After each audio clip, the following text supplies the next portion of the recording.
මාළුන්වත් quarantine කරන්න පුළුවන්. හිතන්නකෝ මම ගාව ඉන්නවා හොඳම හොඳ රුපියල් 50000ක් විතර වටින ඩිස්කස් ජෝඩු දෙකක් එක ටැංකියක. දැන් මම තව ඩිස්කස් ජෝඩුවක් ගන්නවා. ඔය ගන්න ජෝඩුව එකපාරම ගිහිල්ලා අර ටැංකියට දාලා ඔය ඩිස්කස්ලට වර්ම්ස් හරි මොන හරි පණු වර්ගයක් හිටියොත් උන්ගේ ඇඟේ අර මගේ ඩිස්කස්ලා හතරදාත් හැදෙනවා. එතකොට අවදානමක්නේ. ඒක රුපියල් ලක්ෂක අවදානමක් තමයි මම ගන්න. ඊටත් අමතරව සත්ත්වගේ ජීවිතේ අනතුරේ.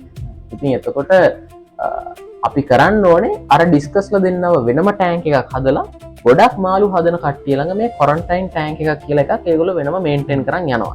ඔබත් මාළු ඉතාමත් විශේෂයෙන් වැඩිපුර හදන කෙනෙක් නම් ඔබට මේ ක්වොරන්ටයින් ටැංක් එකේ අගය දැනේවි මාළු හදනකොට. අලුතෙන් ගිහින් ගෙනියන මාළුවෙක් දාලා ඒකේ සති දෙකක් විතර මේ මාළුවව හදලා ඒ මාළුවව නිරීක්ෂණය කරාම ඔබට තේරෙනවා මේ මාළුවා දැන් හොඳයි. මේ මාළුවට ලෙඩක් නැහැ. මේ මාළුවා හොඳට කෑම කනවා, ජරා කරනවා, හොඳට පීනලා කරලා ඉන්නවා. එතකොට ඔබට පුළුවන් නිරීක්ෂණය කරලා සති දෙකක් මාසයක් සමහර අය ක්වොරන්ටයින් කරනවා. ඊට පස්සේ ඔබේ ටැංකියට එකතු කරගන්න.